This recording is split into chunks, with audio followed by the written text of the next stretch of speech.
かった。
もうできるよ。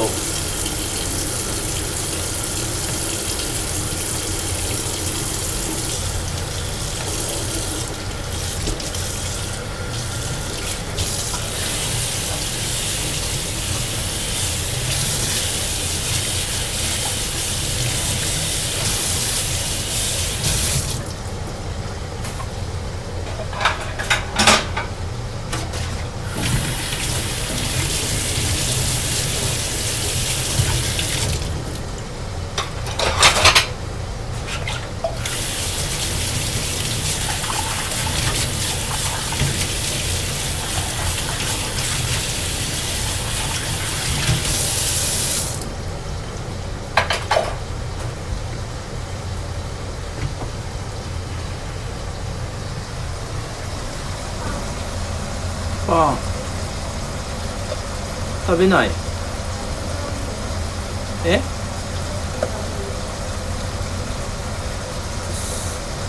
惣菜調理パン買ってきたけど、それ食べる？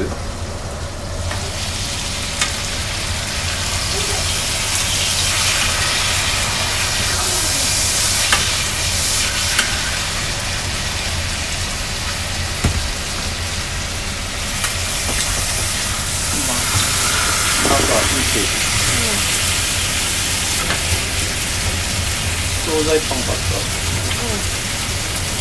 カレーと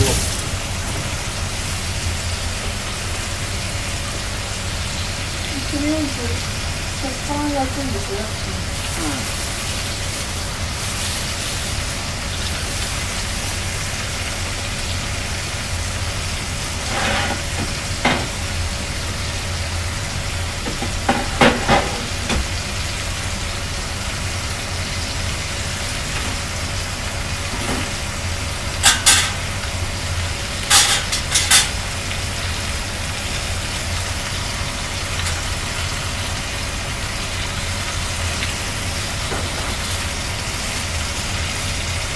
ブ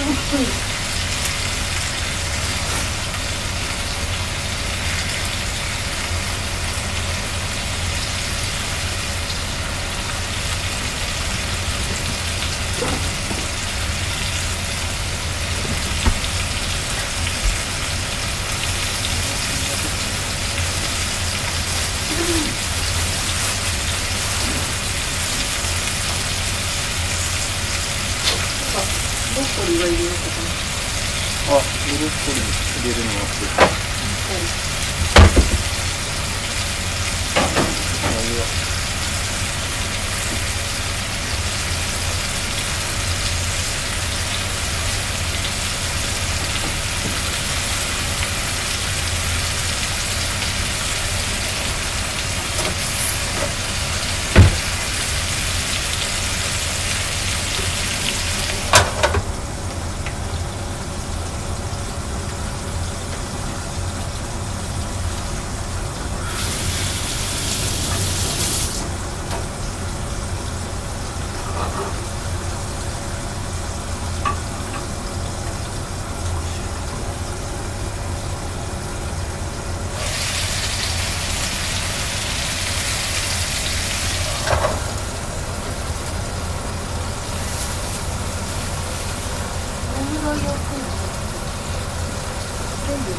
半分でいいよ。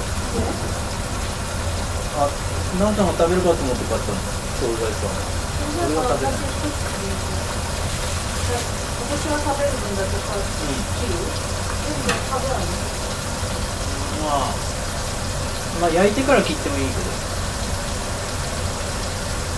好きなの横には入れてる。こっちはカレーパン安く食べるでしょ？食べない。食べないの？惣菜パンは俺は食べないという前提で買ってきた。なんでしょう。食べたやつを食べるだけ食べればいいよ。私は今日は食べないから。一つの明日とか。もうできる。お腹いっぱいになってるからちょっとでも食べない。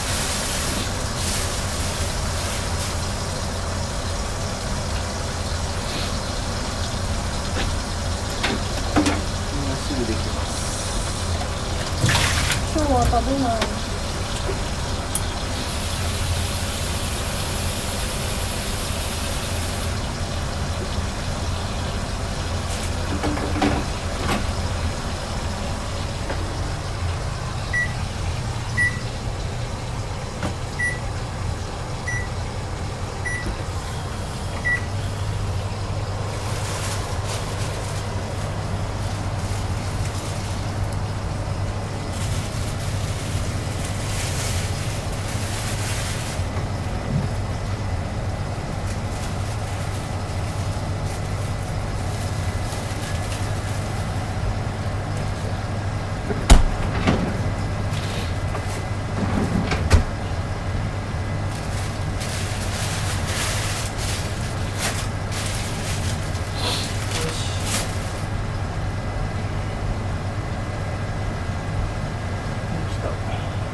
しできたの？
できたよ。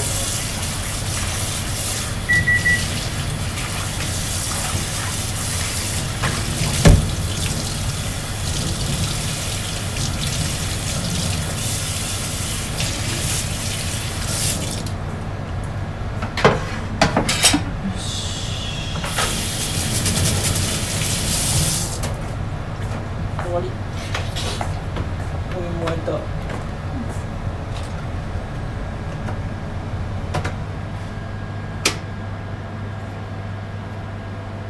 こんなもんでいい焼き物。いい、もう。あ、頑張ってね。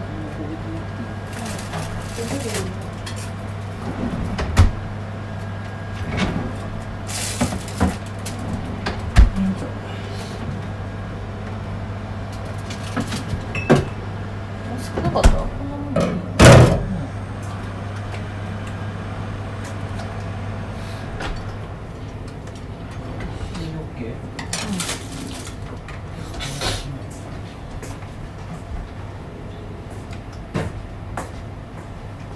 よし、いいよ、食べて。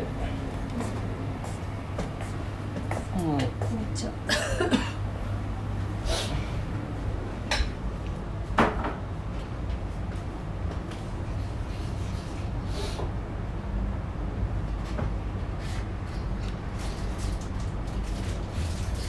天気よく。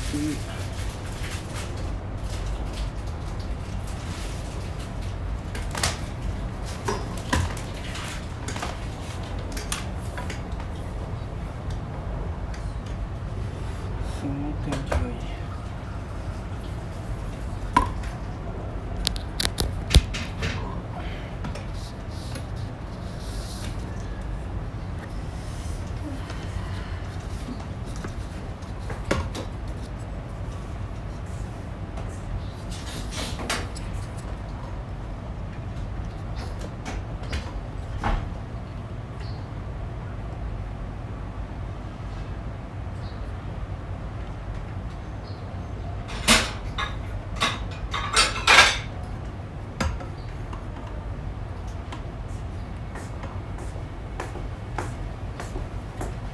食べていい？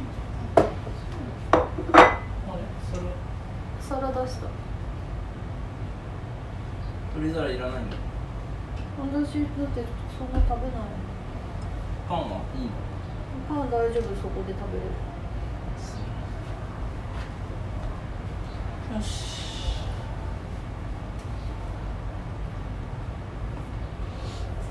12時になる。12時半にだいたい出る。用意した。まだちょっと急ぐ。もう食べていい？いただきます。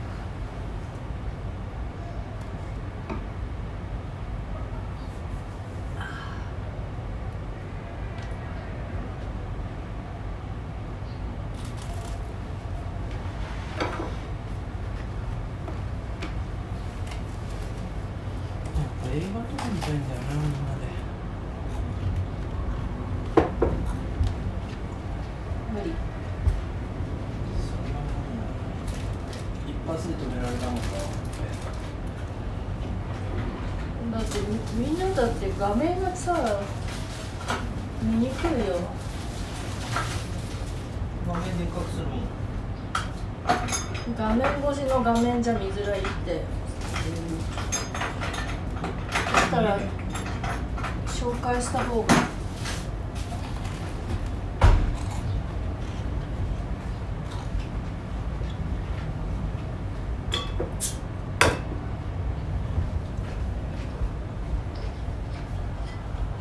やすくんだって画面越しの画面見ようと思わないでしょ。でも見る。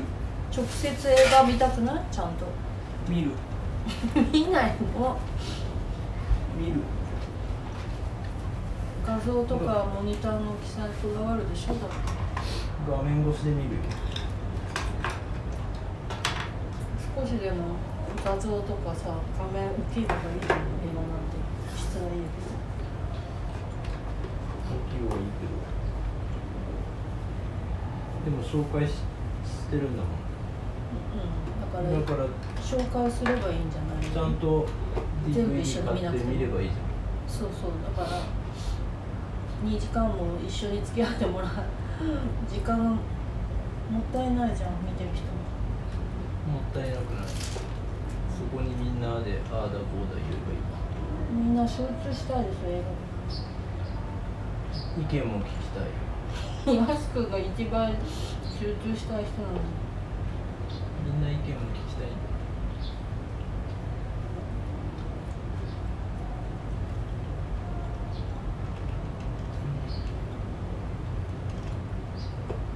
なんか1回見た人たちがあだこうだ2回目見て言うのはいいとは思うけど。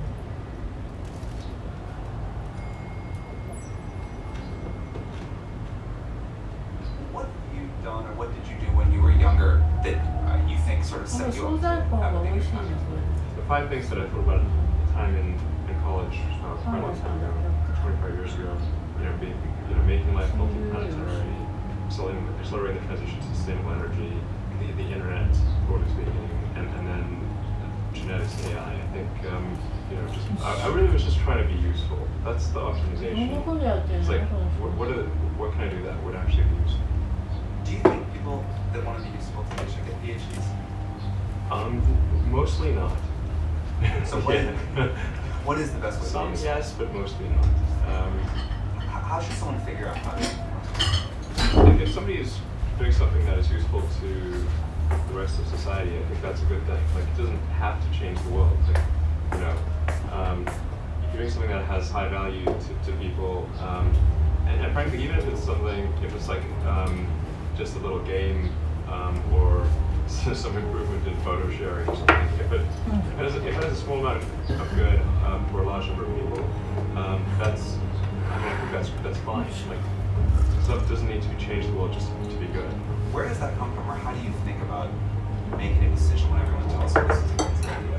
Where do you get the information to do that? Well, that's what I'd say. I actually think I feel fear quite strongly, but there are just times when something is important enough, you believe in it enough, that you do it in spite of the fear. 胸がね、下がるって People should think, well, I feel fear about this, and therefore I should do it. It's normal to feel fear. Like, you have to do something mentally wrong if you shouldn't feel fear. So you just feel it and let the importance of it drive you to do that anyway. Yeah, actually, something that can be helpful is fatalism to some degree. If you just accept the probabilities, then that diminishes fear. So when starting SpaceX, I thought the odds of success were less than 10%, and I just accepted that actually probably I would just lose everything, but that maybe we would make some progress. If we could just move the ball forward, even if we died, maybe some other company could pick up the baton and keep moving it forward. Same with Tesla. I thought the odds of the car company succeeding were extremely low. People sometimes think technology just automatically gets better, but it actually doesn't. It only gets better if smart people work like crazy to manufacture. That's how any technology actually gets better. And by itself, technology, if people don't work on it, actually will decline. You look at the history of civilizations, many civilizations.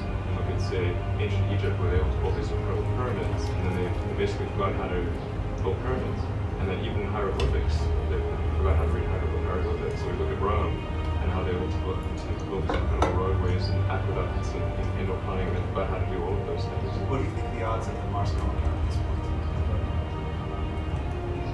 Well, oddly enough, I actually think they're pretty good. So like, when can I go? Okay. At this point, I'm certain there is a way. I'm certain that success is one of the possible outcomes for establishing a self-sustaining Mars colony, in fact, a growing Mars colony. I'm certain that that is possible.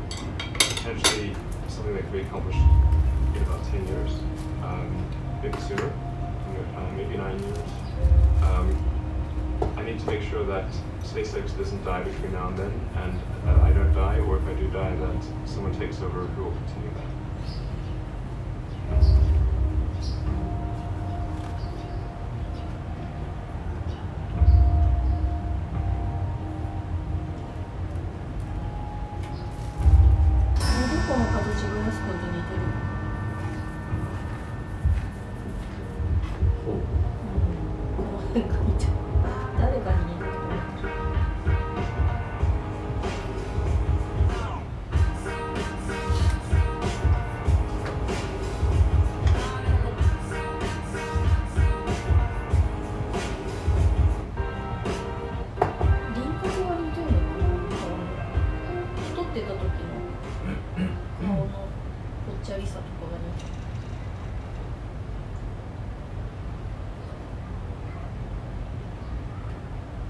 と眉毛がちょっと違う。意外とパッと見似てるか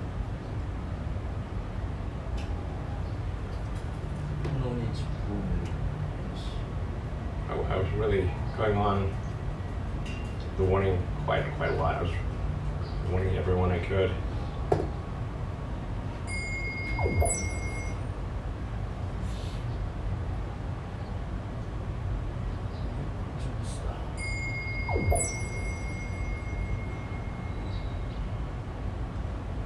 I never graduated from college, and this is the closest I've ever gotten to a college graduation.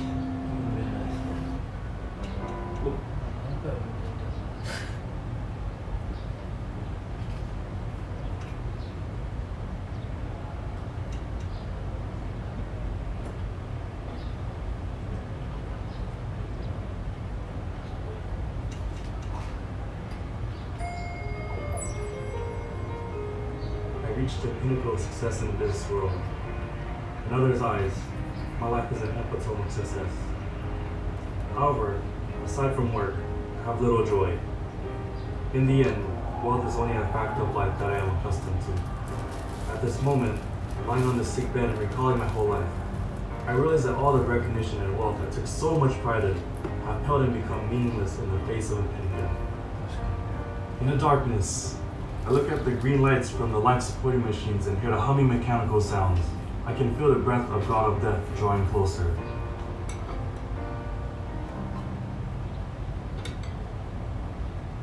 Now I know, when we have accumulated sufficient wealth to last our lifetime, we should pursue other matters that are unrelated to wealth.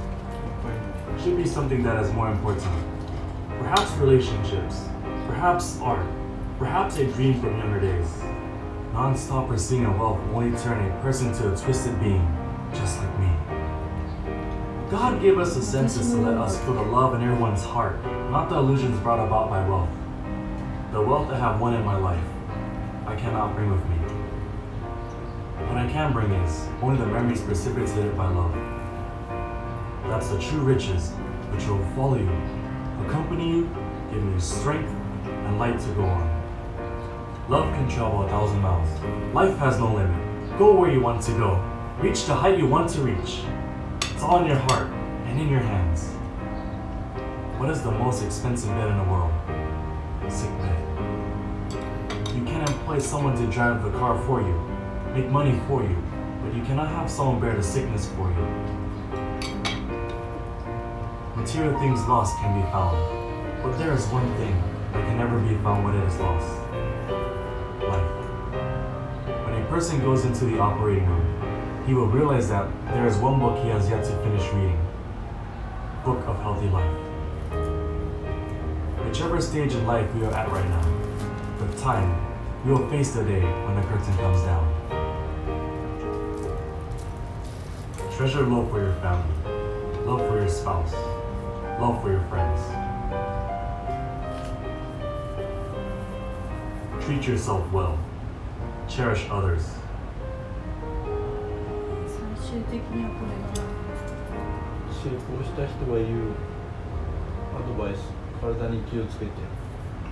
最終的には死ぬ間際はそうなる。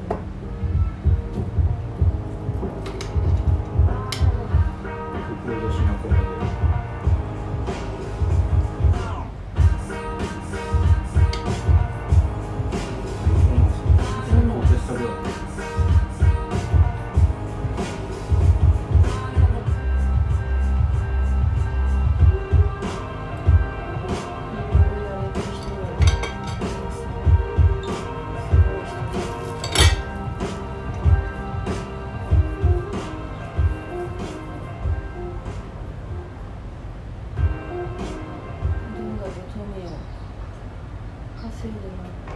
It's been nearly 30 years since you started Apple. I'm an old man. Did you ever think of giving up? There were moments where it was pretty tough. But no, I don't think so. Did you know that when you made the personal computer, though, that this would become a major industry? Did you know like this? No, it took about a year before we started started this thing. I had a partner named Steve Wozniak, who's a brilliant guy. We showed it to we just made it for ourselves. And we showed it to our friends, and they all wanted it. And so we were busy making these computers by hand for our friends, and it was taking all of our life. And so we decided we better manufacture 100 of these to get, so that we could not have to spend the rest of our lives making them for our friends. And that's how we got into this. We didn't think about starting a company. We were just doing it for ourselves, and then our friends, and the circle got bigger and bigger and bigger. Now there's 25 million people. So you were having fun. We've always had fun. The most important thing about business is if you're going to start something new, you have to feel passionate about it, because it's really hard. It's so hard to start a company. You have to work so hard that if you're not passionate about it, you'll give up. Most of the difference between people that succeed and people that don't is the people that don't give up. They give up sooner than the people that succeed. You have to be passionate about it because it's so difficult. Sometimes people come to me and say, I want to start a company. And I say, why? He says, oh, I want to make lots of money. I said, forget it. That's not a good enough reason. You will not, most likely you will not succeed. Most people are starting companies because they want to make lots of money. I haven't seen very many of those succeed. The ones that succeed are people that come, sometimes they don't even want to start a company. They just have an idea that they want to get out, expressed out into the world. And oftentimes they have to start a company because nobody else will listen to them. There are so many Japanese companies who are now trying to rejuvenate themselves, trying to instill a sense of sort of adventure spirit in their companies. And they would like to know how you do it. We try to focus and do very few things well. And focusing is hard because focusing doesn't mean saying yes, it means saying no. So we decide not to do a lot of things so we can focus on a few handfuls of things and do them well. We've been focusing on the internet for the last 6-7 years, and that's been appropriate. But the internet is just one of the things we can do with a computer. Let me give you an example. The internet, I love the internet, but the internet has no emotion to it. To deliver emotion, you have to have higher bandwidth. And so most people don't have internet connections that are high enough bandwidth. Most content is not created for the internet to be emotional. And we see at Apple, one of the things we've always felt is that we want to stand at the intersection of technology and humanities. We want to bring the humanist element into these tools and not have them just serve our intellectual side, but have them serve some other sides of us as well. Why do you think you need to put emotion into it now? There's a lot of forces in life that tend to funnel us down into this institutionalized path, and where people sometimes forget that that they're very unique and that they have very unique feelings and perspectives. And again, it's, the whole computer industry wants to forget about the humanist side and just focus on the technology. A lot of our industry focuses just on more is better, more megahertz and megabytes and speeds and feeds, we call it. But we think there's a whole other side to the coin, which is, what do you do with these things? Can we do more than just spreadsheets and word processors? Can we help you express yourself in richer ways? In your music, in your movies, in your photography, and these kinds of things that people want to do. And yet our industry, the whole personal computer industry, hasn't really talked to that side of people before. We just talked to the side of people that has to add up, numbers and write a letter. But there's so much more to it than that. And I think we're finally, with this digital lifestyle era opening, going to be addressing those other things that all of us do, some of every single day.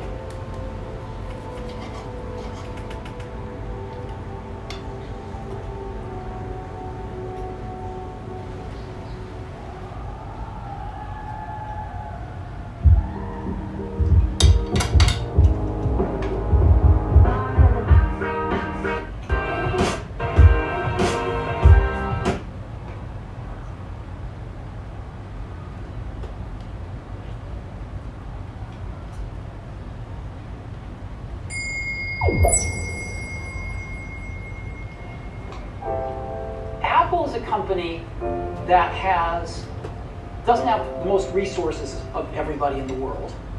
And the way we've succeeded is by choosing what horses to ride really carefully, technically. We try to look for these technical vectors that have a future and that are headed up. And technology, different pieces of technology kind of go in cycles. They have their springs and summers and autumns, and then they go to the graveyard of technology. And so we try to pick things that are in their springs. And if you choose wisely, you can save yourself an enormous amount of work versus trying to do everything. And you can really put energy into making those new emerging technologies be great on your platform, rather than just okay because you're spreading yourself too thin. So we have a history of doing that. As an example, we went from the 5-inch floppy disk to the 3.5-inch floppy disk with the Mac.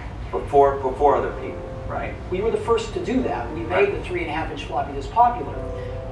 Sony invented it, and we put it in the first products. And there were some good reasons we did that.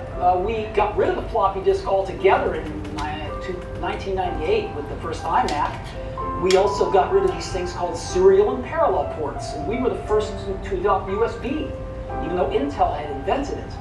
We first saw it in mass on iMacs. And so we have gotten rid of things. We were one of the first to get rid of optical drives with the MacBook Air. And I think things are moving in that direction as well. And sometimes when we get rid of things like the floppy disk drive on the original iMac, people call us crazy. Or at least premature, maybe. No, they call us crazy. Oh, okay.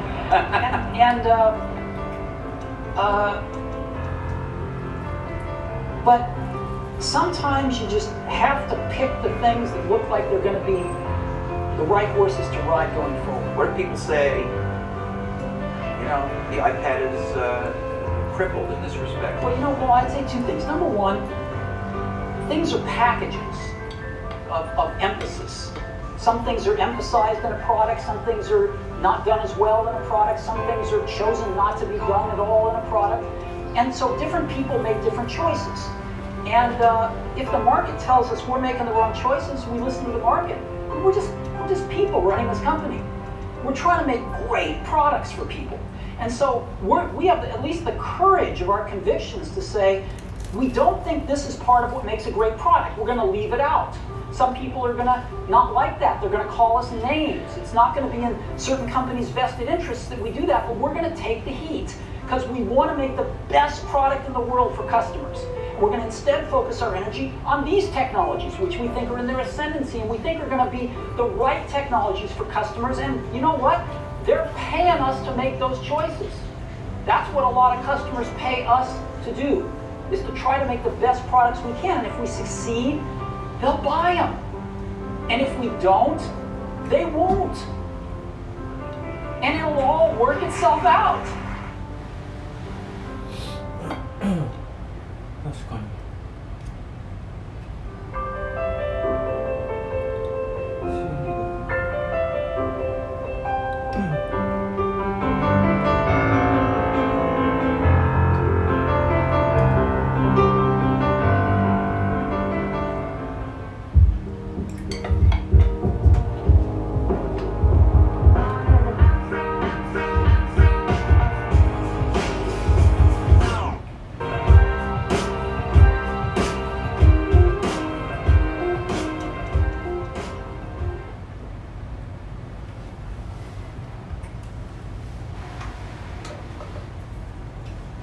バフェット。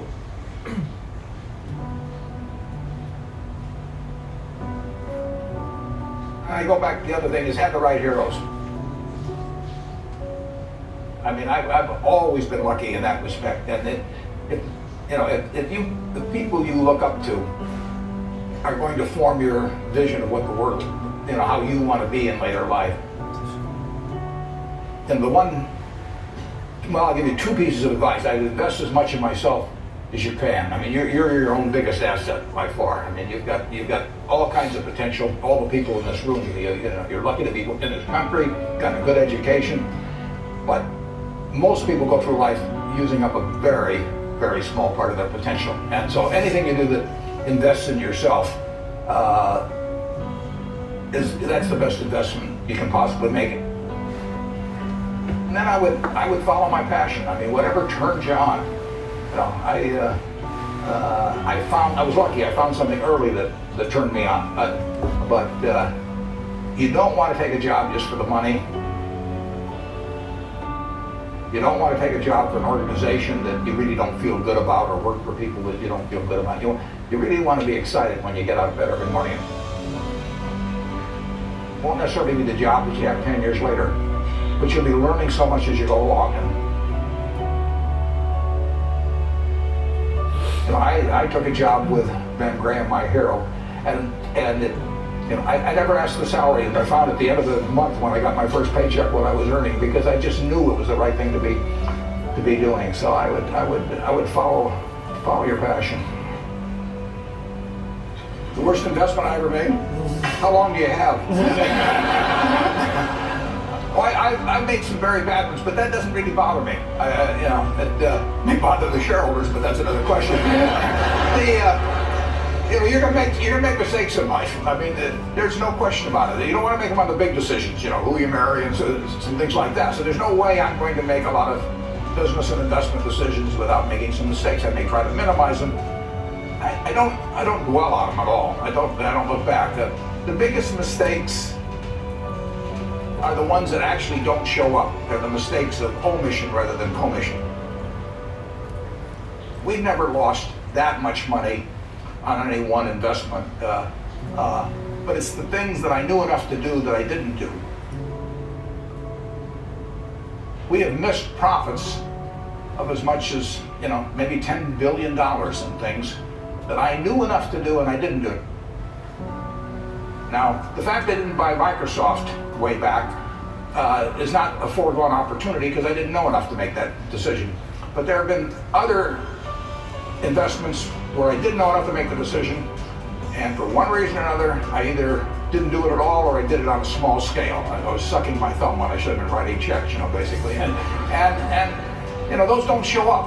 Yeah, there's no place where it shows missed opportunities, but I've missed some big ones.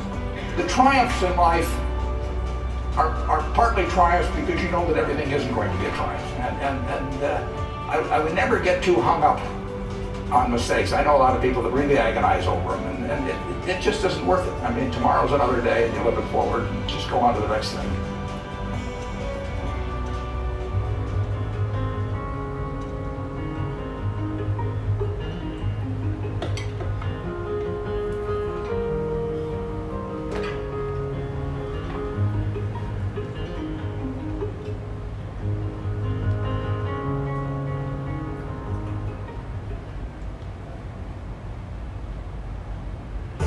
Degrees, and the first thing I do is jump in that cold plunge. So there's not a fucking morning where I want to jump in that. I can't remember mornings like, I can't wait to jump in that thing.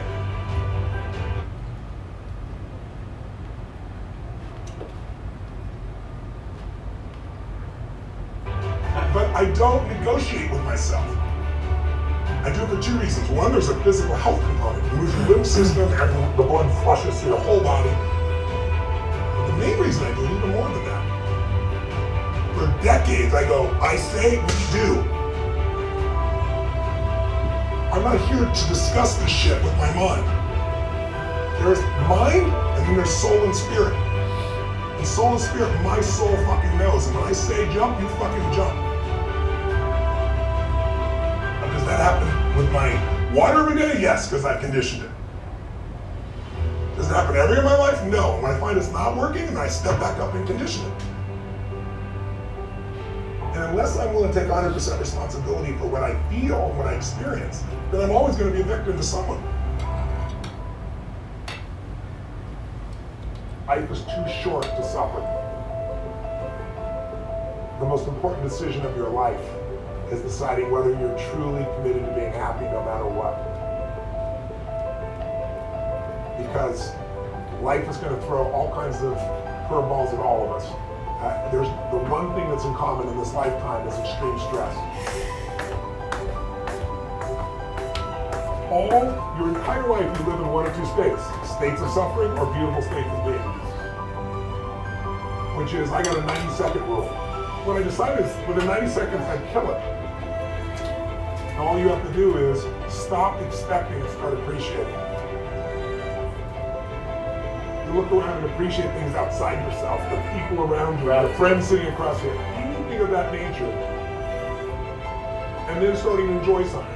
If you start to learn or grow from that, if you love, which to me is an action, if you love, if you give, if you're grateful, suffering disappears instantly. When you get that all suffering is obsession with self, you can snap out of it. But you have to tell yourself the truth. The only suffering is in your mind. It's because this brain is not designed to make you happy. It's 2 million years old. It's designed to make you survive. Happiness is your job. And happiness is a decision, and it's a daily set of practices. Whatever's coming up, I go, this is the mind. I breathe in my heart. Find something I can appreciate. I become entertained by the experience and go, you know what? I'm gonna live in a beautiful state no matter what, because not everything can I control. And the things I'm most upset about, they're fleeting anyway, most of them.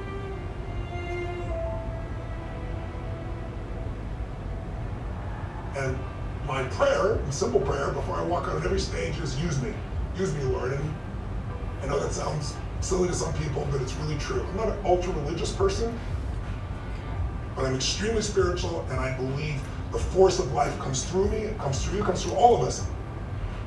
And the only thing that gets in the way is all the beliefs we have of how it's supposed to be, all the expectations we have, and I have them too. But I keep weeding them out. When something happens like this happened, I go, oh, worthy opponent. Because in every story of a person's life, they have what they want and desire, and then they have these needs that they're unaware of. You know, character things that need to be developed. And how do those get developed? Well, if what you wanted, you just took action and it happened, you'd be bored, B, you'd never develop spiritually or your character. And so what happens is opponents show up. And the opponent can be you with yourself. The opponent can be somebody close to you that feels like an opponent. It can be an external force. But if you do battle with this, eventually you battle with yourself. I've done battle for 58 years, and I'm going to keep doing battle the rest of my life, but I'm doing better because I've done battle so often. It's like, why is LeBron James who he is? It's not because he's lucky. Now I'm going to say, you know, he's lucky. Shit, he may have certain physical values. Well, Michael Jordan, I remember I interviewed him years ago. And I said, what makes you the best in the world? Is it skill? Is it talent? Is it ability? Is it effort? Is it training? He said, I didn't make the high school basketball team my sophomore year. I was cut. He said, what it is every day I demand more from myself than anybody else could possibly expect. I don't compete with other people, I compete with what I'm capable of. It's a muscle. The mind is a muscle. We're all born with muscle, but if it's developed, you trained it. And that means you have to find something that you valued more than your pain. You got to get beyond your pain, or you got to use your pain and say, I'm going to use it to become more. That's what my life's been about. Life is always happening for us, not to us.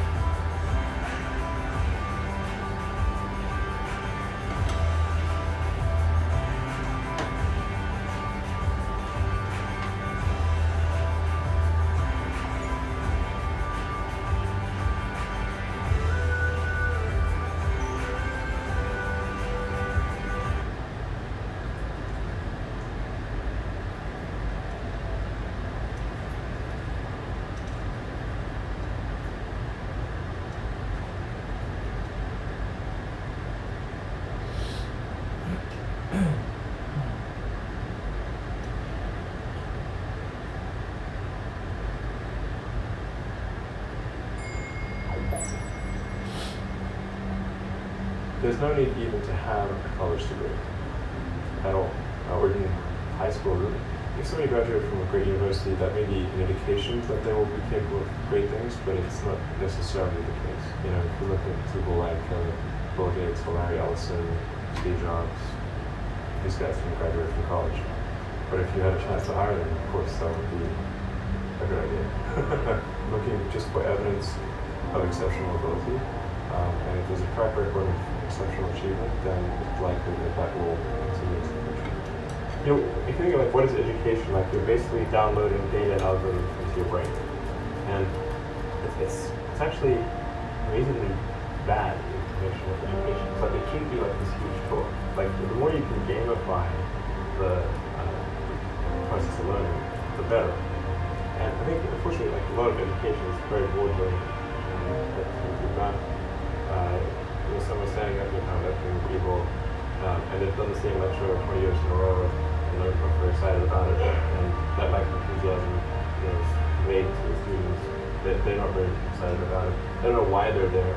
Like, why are we learning this stuff? We don't even know why. In fact, I think a lot of things people learn probably with no point in learning. They never use it. Well, you have to say, like, I think going to stand back and say, well, why are we teaching people these things? And we should tell them probably why we're teaching these things. Because a lot of kids just in school kind of puzzled as to why they're there. And I think if you can explain the why of things, then that makes a huge difference to people's motivation. And they understand purpose. But the why of things is extremely important, because our brain is evolved to not to discard information that it thinks has a relevance. So then, if on the one hand you're being asked to memorize or learn say formulas, but you do not know why this is the case, then you have this cognitive dissonance of it seems irrelevant, but I'm being told to remember it, so I'll be punished. so I better remember it. But so the why of things is very important, and using various educational tools to solve that problem, of using math or physics or economics to solve that problem, is far more engaging than teaching the tools. So how would you educate your 5 boys? Actually, I created a little school. What kind of school? Could you describe to us? Sure, it's called Ad Astra, which means to the stars. That's maybe a bit different from most other schools, is that there aren't any grades. There's no grade 1, grade 2, grade 3 type of thing. And making all the children go in the same grade at the same time, like an assembly line. Because some people love English or languages, some people love math, some people love music, and they have different abilities at different times. It makes more sense to cater the education to match their aptitudes and abilities. I think that's one principle.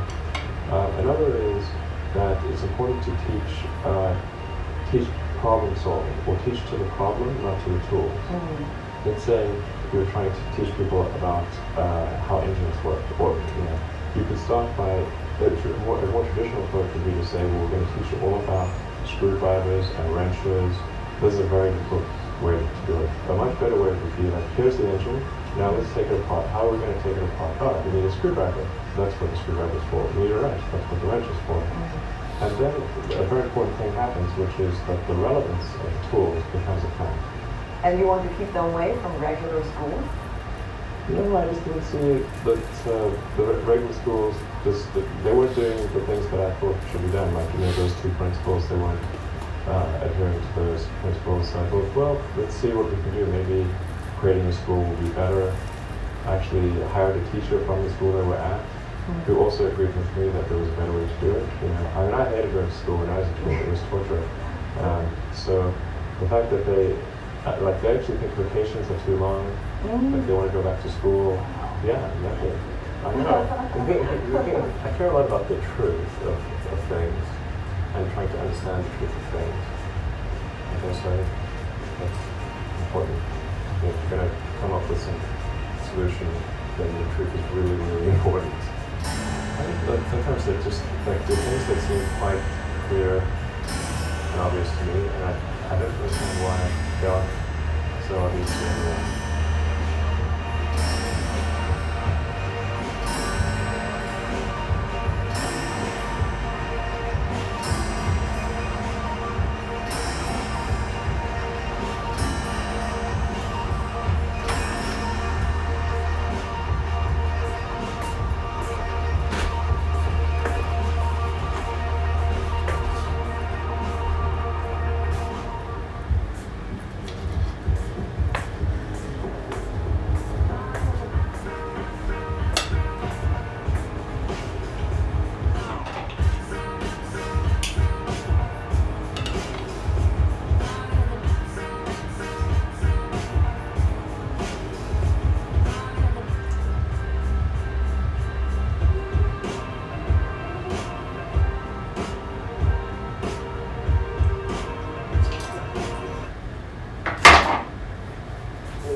things I'm realizing that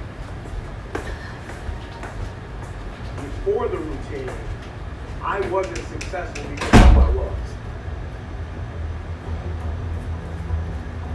Like, and a lot of y'all, for real, here's what you gotta stop doing. You hold people to the fire when they don't do what they're supposed to do, but you give yourself a pass. You gotta stop holding other people to the fire. You gotta hold yourself to the fire.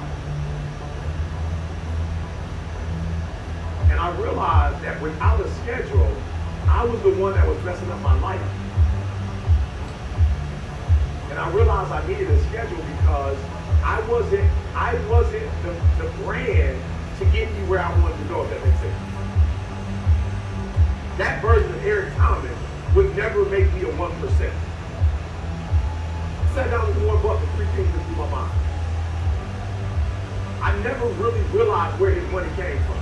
So the first thing I did was I was like, yo, his money comes from investments.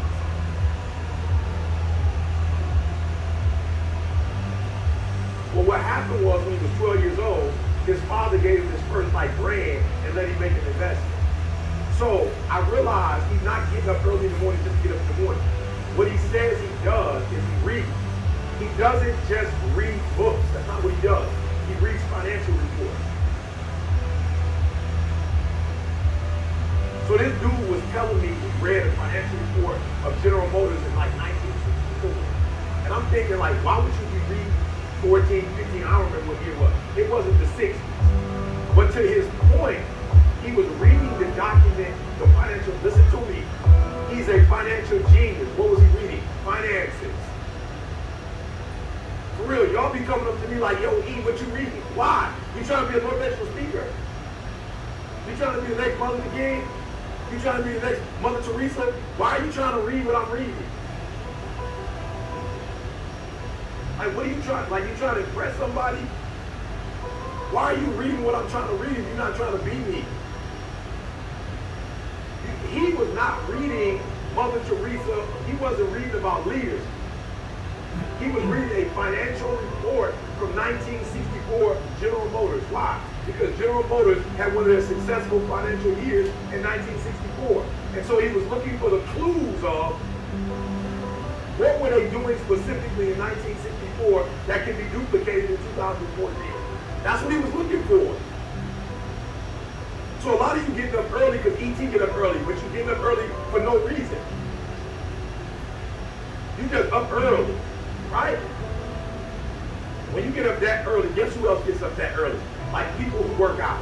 So I'm with Rochelle, and I'll be going back and forth with Rochelle, and Rochelle be hitting me up like, E, what you doing? I just had to say to Rochelle, like, Rochelle, I ain't trying to be funny. I'm not on what you want. Like, I'm working out to be healthy. You get paid. You're going to have a different intensity than I have. So I put a lot of emphasis in leadership. I am a personality guy. I change people's professional and personal life. That's what I do. So be careful that your routine is pointing to where you're trying to get to, and you're not wasting time. So I'm looking at Warren Buffett. He says he reads 6 hours a day. He reads financial documents 6 hours a day. That's the first thing he does. 7 days a week, 6 hours. But watch this. When you read something for 6 hours times 7, that's 42 hours, right? That's 42 hours a week, right? I don't know how many hours that is a year, but guess why he makes the best financial decisions? Because all he's doing is financial stuff. That's he putting in 10,000, 20,000, 40,000, 50,000 hours.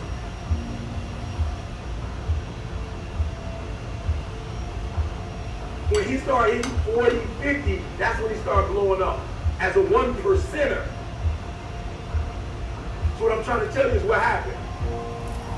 It took all those years of getting all that information, all those years of studying all that stuff, all those years of putting in that work, and then finally all that stuff was, that knowledge was compound interest, and then he started making certain decisions that people thought was like rare. It wasn't rare. It was that all that time finally caught up to his decision making. He became finances. So every move he made was all these years of studying, and then boom, So what a lot of you doing wrong, to CJ's point, if you're gifted in 3 areas, then that means you're going to have to get 30,000 hours just to be like basically a master. But what if you did one thing and got 30 hours of information in just that one area? You guys got 10,000 in 3 different areas. So while you got 10,000, I got 40, 50,000 in one area. What? Speaking. And guess what the disc is? The disc is still going further into a personality. So the routine is important because eventually it's going to make you a beast. That's why you need routine. Because you can't trust yourself not to get off track. That routine is going to keep you on track and make you a 1%. The important thing is to decide, is to be able to define which ones you can come to an intelligent decision on and which ones are beyond your capacity to evaluate. You don't have to be right about thousands and thousands and thousands of companies. You only have to be right about a couple. I met Bill Gates on July 5th, 1991. We were out in Seattle. And Bill said, you've got to have a computer. And I said, why? And he says, it's going to change everything. And I said, well, will it change whether people chew gum?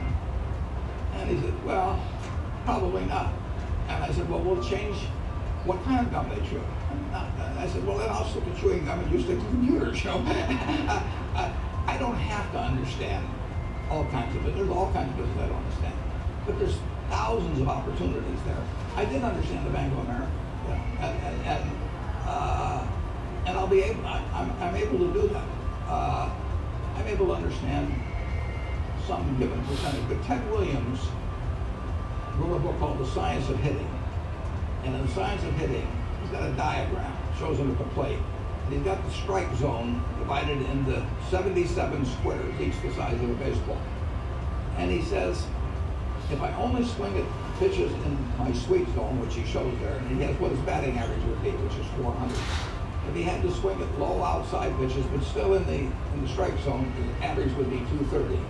He said the most important thing in hitting is waiting for the right pitch.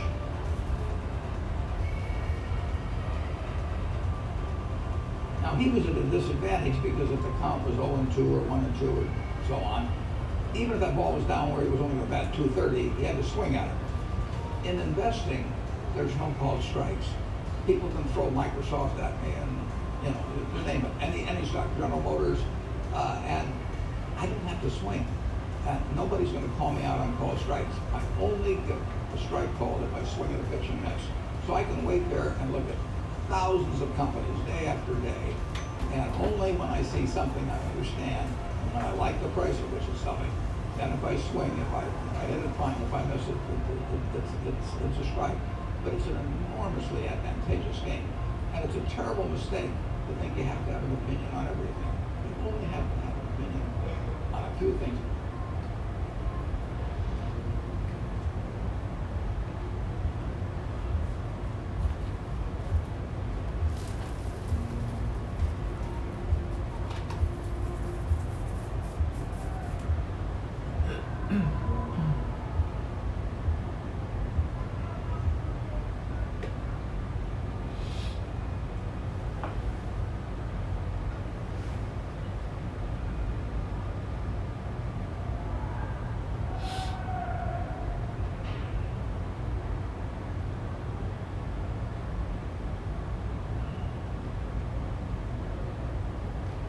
Let's just imagine that when we finish, I'm going to let each one of you pick out the car of your choice. Sounds good, doesn't it?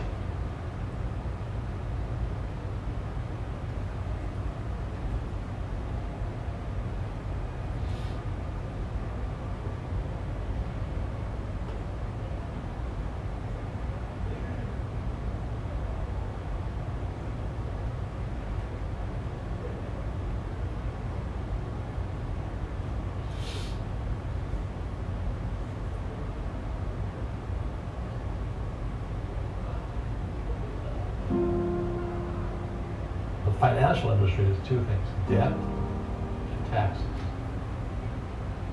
Debt and taxes, and that's where fake starts.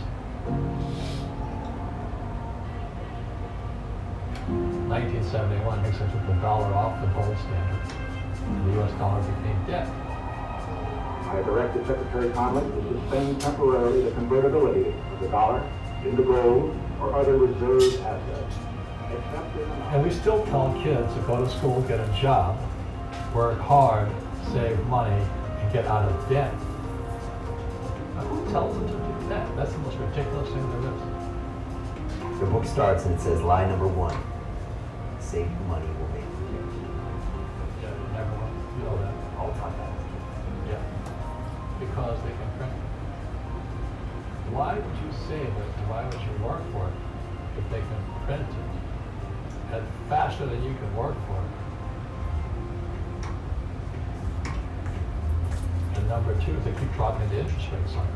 You know, Japan still has zero interest rate policy. And the Japanese are the biggest savers in the world. And I'm Japanese, fourth generation. They're not too bright. Why do you keep saving when they're printing it? You know, and when I'm in Japan, that's what I mean by fear. They're so afraid because the Japanese, they're good culture, but they do as they're told. Very conformist. Very conformist, very conformist. So they just do as they're told, and then they just save money, and their government, this guy Abenomics, is just printing trillions of it and buying ETFs with it, and they don't know what to do because they're afraid. They're afraid they might make a mistake. They're good little students in school. Go to school, get a job, don't make mistakes. And that's what school conditions people to do, Correct. is to not get mistakes. Correct. Get an A on the test, show up and do your homework. But to be a great entrepreneur and investor and a great rich person, you have to engineer mistakes into your life. Well, the reason rich don't work for money is number one, expensive tax. So there's three kinds of income: earned, portfolio, passive. So earned income is if I get a job, that's earned. If I'm a doctor or a programmer, that's earned because I'm working. If I apply, let's say, Apple for $10 and sell it for $20, that's portfolio capital gains. But passive income, which is cash flow.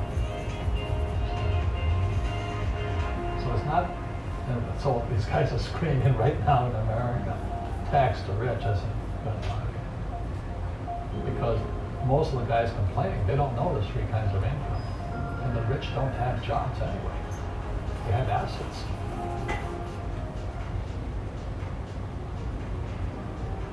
And so the average schmo out there, poor guy, you know, send the kid to school, they don't learn it.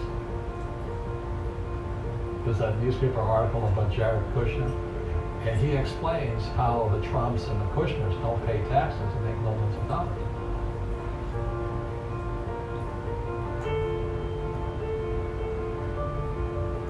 And the reporter couldn't understand it because they're not, our schools will never teach you that three types of income. And they judged him and say they're wrong and it's cheating. And we see that over and over again. Amazon not paying taxes.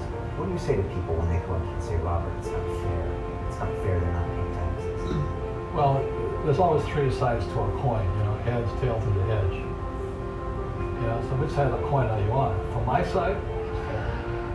But this is the difference. Everybody can do the same thing I do because the tax laws are for everybody. You know, we don't say, well, the tax laws are only for the rich. No. The tax laws are for everybody to use if you have the right financial education. And the reason I'm an advocate of financial education, without that education, you have to pay taxes.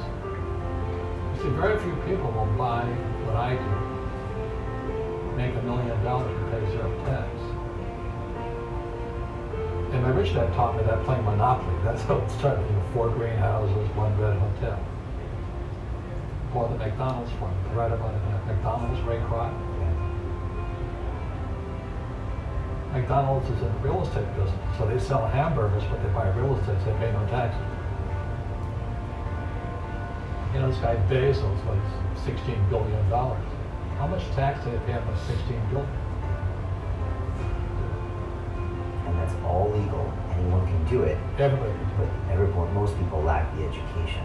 So Jared learned about money when he was a kid by watching his father or watching these people invest in real estate and said, wow, not only do you get to make the money, you get to keep the money. That's a big problem a lot of people don't understand. They think, oh, look how much money I made, but how much did you keep?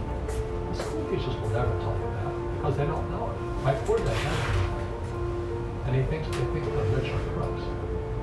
The rich just play by different laws. The rules are the same, but you have to do what God wants you to do.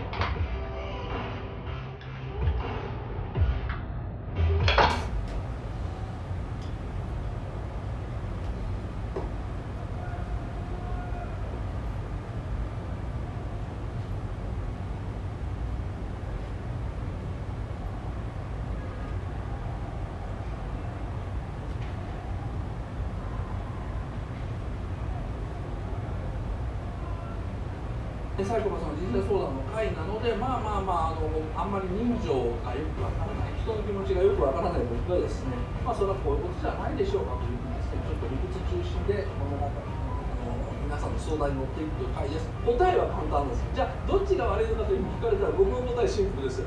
常識のない妹が悪い、それに決まってるんですよね。三名学がすごいんじゃないんです。三名学はデタラメでインチキなんです。お母さんすごいんです。真面目に不安になってないと思います。うるさい、俺に命令するな。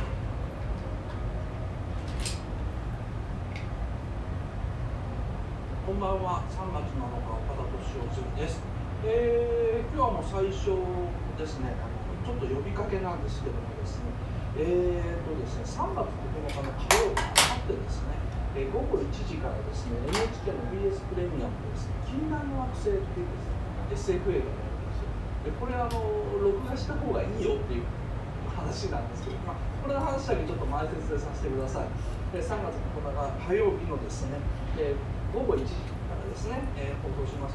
禁断の惑星って SF 映画、かなり古い、1956年ぐらいかな、SF 映画なんですけどもですね、見どころは、一つはこのロビー・ザ・ロボットっていうですね、おもちゃ屋とかでもですね、よくいますよね、これ。古い SF 映画に出てくるやつなんですけど、こいつのですね、登場した、SF 映画なんですよね。で、何がいいのかって言って、これロビー・ザ・ロボットの登場シーンなんですけども、博士にですね、人間をレーザーガンで撃てる。手に持ってるレーザーガンで人間を撃てるというふうに命令されると、この頭の中にちょっとショートしてるんですね。アニメーションで入ってるんですけども、頭の中でバリバリバリバリとショートしてですね、撃てなくなっちゃう、フリーズしちゃう。でこのままですね、人間を殺せという命令をしたままだと回路が余計切れてしまうので、博士はじゃあもう取り消していくんですけど、つまりロボット工学の3年生というですね、有名なものがあるんですけど、それが初めて入った SF 映画でもあるんですね。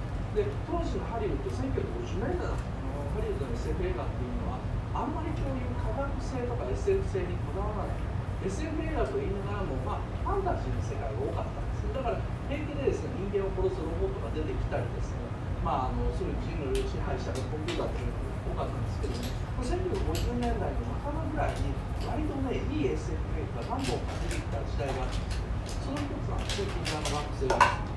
デザイン、このロビー・ザ・ロボットのデザインしたのはですね、アメリカ生まれですね、日本人のですね、ロバート・木下という方ですね。多分お父さんとお母さんが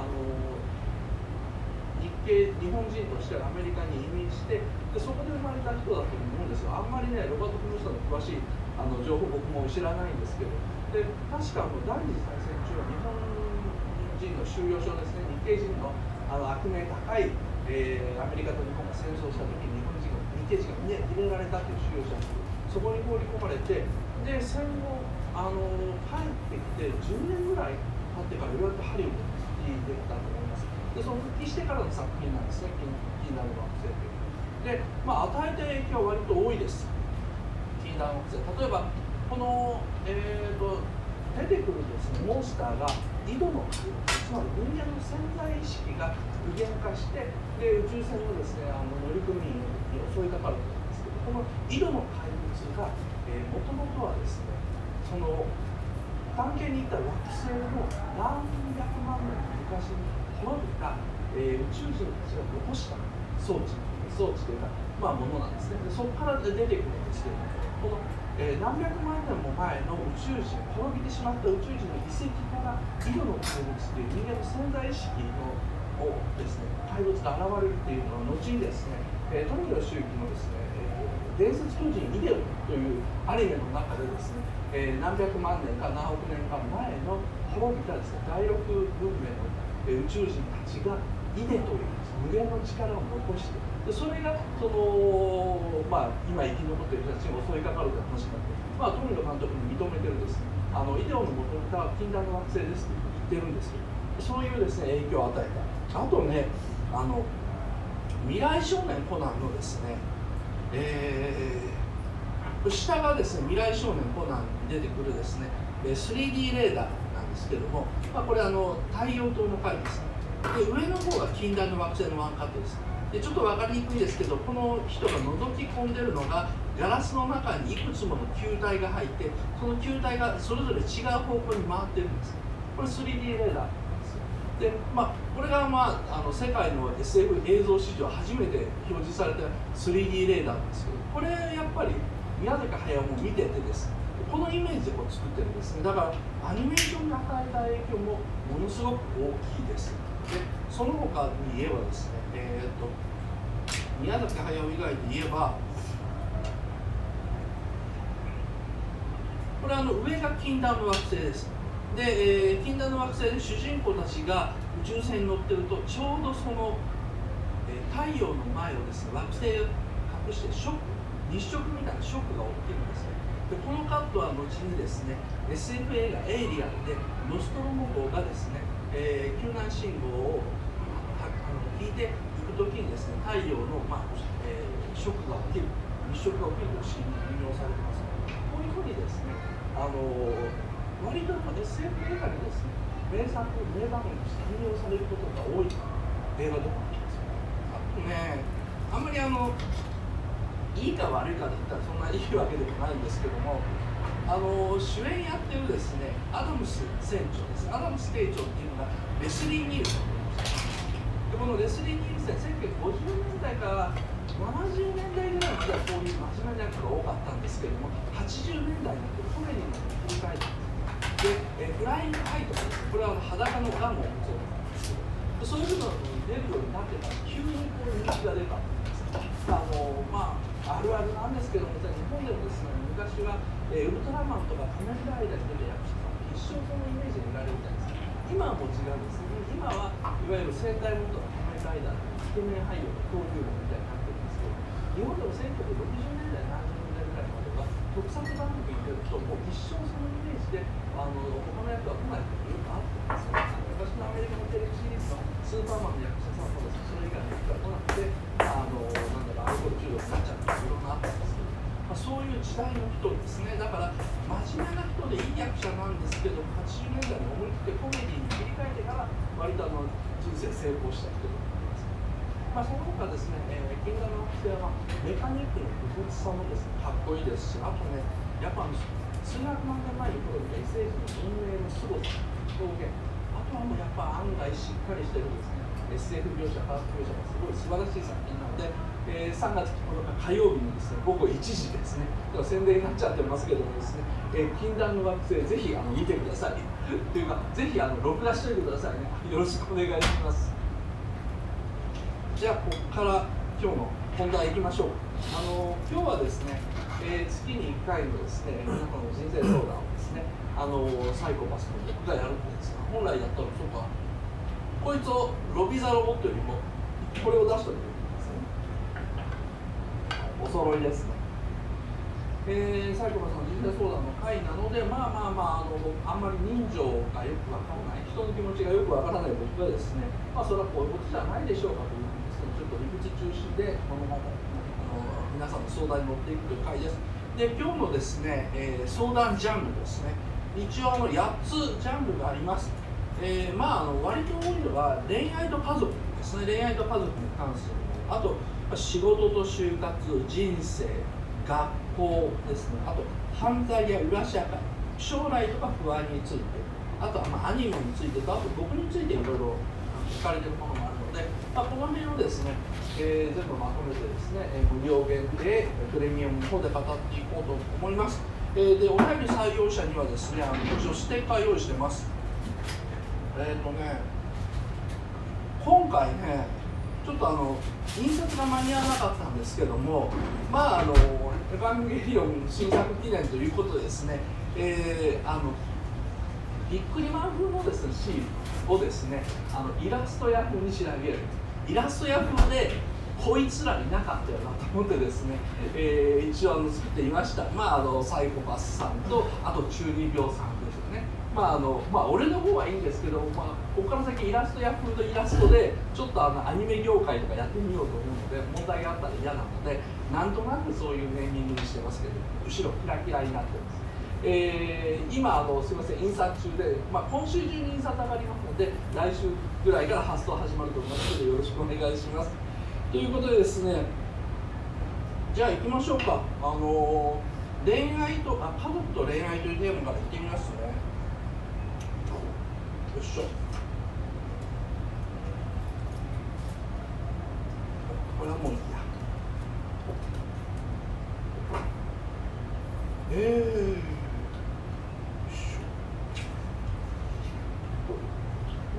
読むときにですね、ちょっとまとめを皆さんの前に出しておきます。なんとなく見ててください。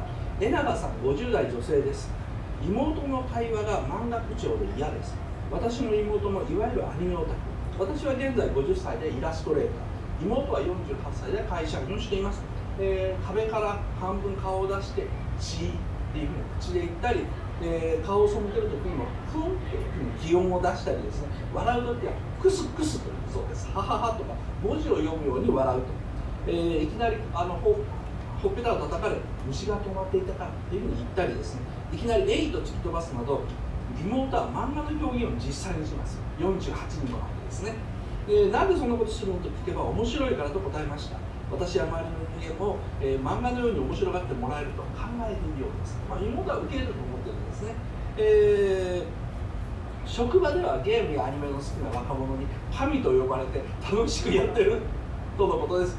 親戚の法事や他人の前ではだいぶ抑えてありますが、私も最近年を取ったのか、この妹の行動や言動が嫌で仕方がありません。注意をすると、私はオタクだからとイライラします。妹にその口調を直せというのはおかしいでしょうか。私が気にしすぎなんでしょうかということですね。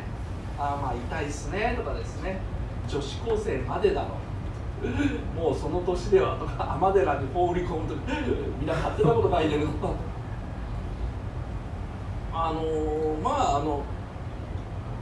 ういうふうなものを書いたときにどこの部分を気にするのか、僕にしてみれば例えば最後に私が気にしすぎなのでしょうかとか、口調を直せというのはおかしいでしょうかというふうに書いてるので、そういう部分に引っかかっちゃうんですけども、前にですね、朝日新聞の人生相談のコーナー担当してたんですよね。で、3年ぐらい前に辞めたんですけれども、割と自分でもお気に入りの仕事だったんですよ。で、一時期ですね、この朝日新聞の人生相談、月に1回ね、回答が回ってくるんですけど、この回答を作るのかでですね、ブレインストーミング制度っていうのをやったことがあったんですね。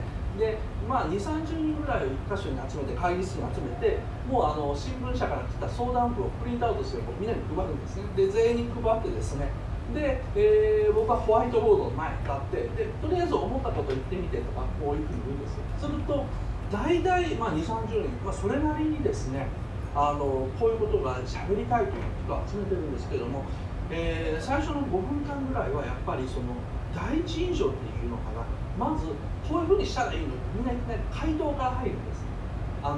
答えを言っちゃうんです。こうすればいいと思う、こうすればいいと思う、こんなふうに言ってやればいいっていうふうに言うんですけども、まあ大体それって2、30人が全員自分なりの答えだと思うんですけども、3、4種類ぐらい出るパターン尽きちゃうんです。例えばそんなの気にしなければいいんだよとか、あと、ガンと言ってやれというのは言い方が違えど2、30人集まってもですね、せいぜいパターン4種類か5種類ぐらいなんですよ。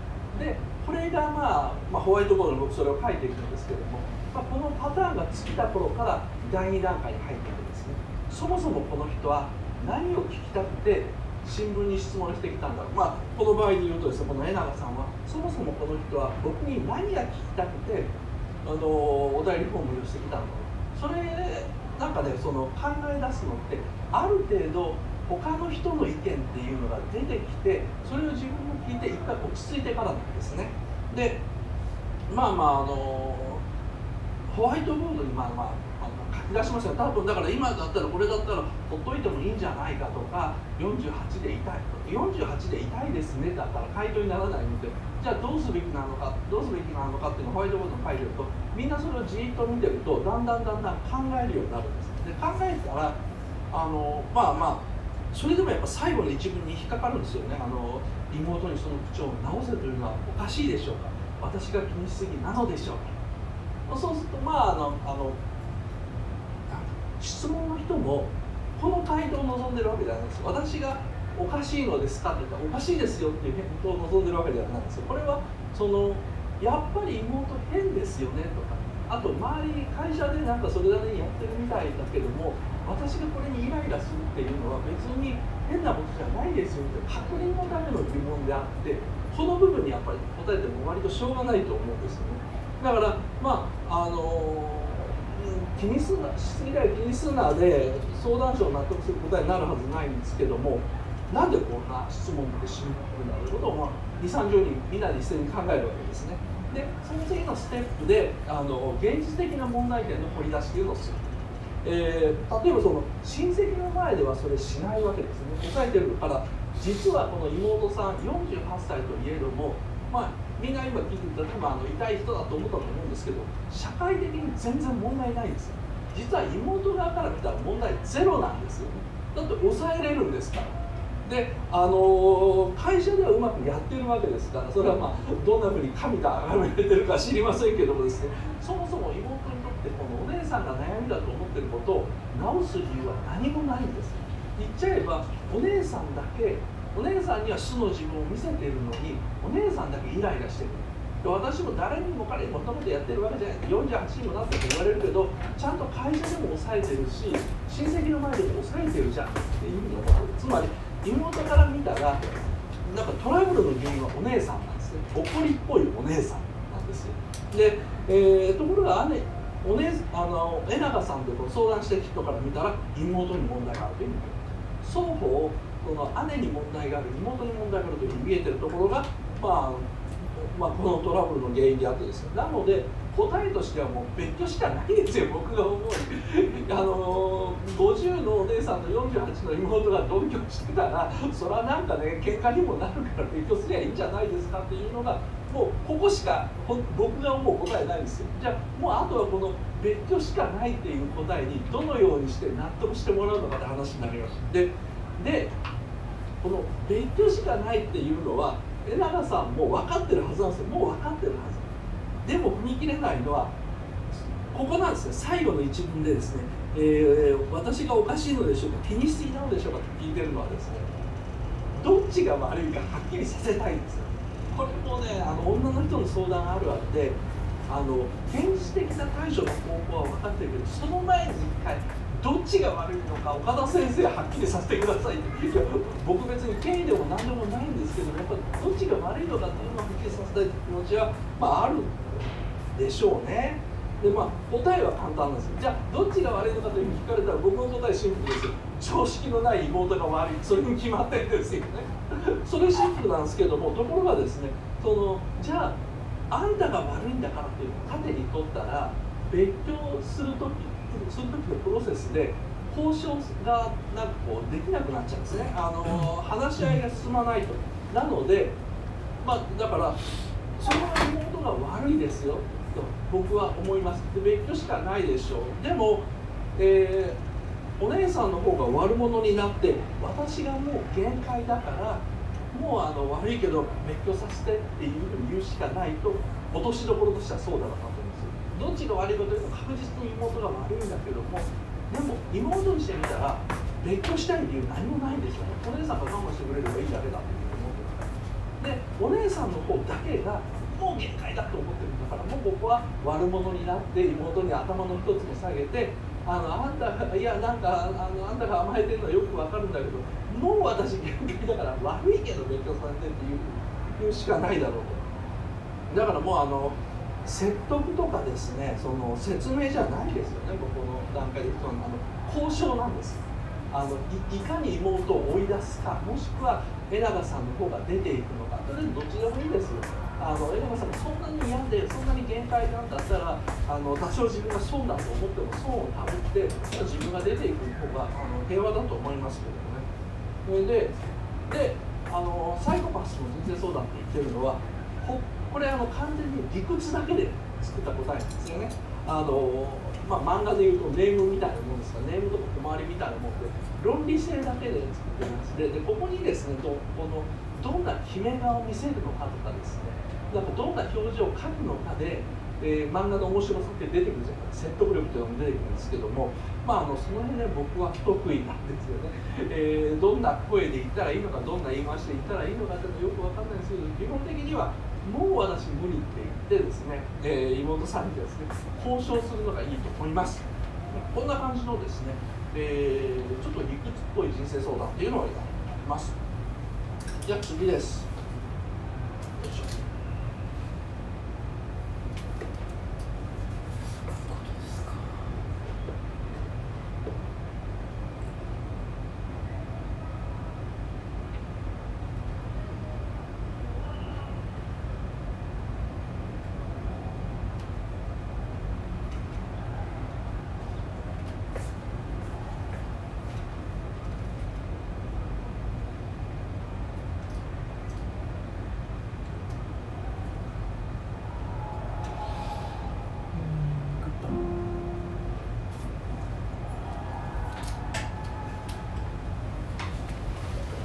よいしょ。ごちそうさまでした。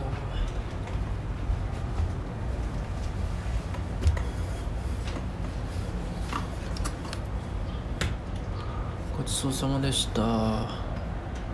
ご視聴ありがとうございました。また夜お会いしましょう。それではさようなら。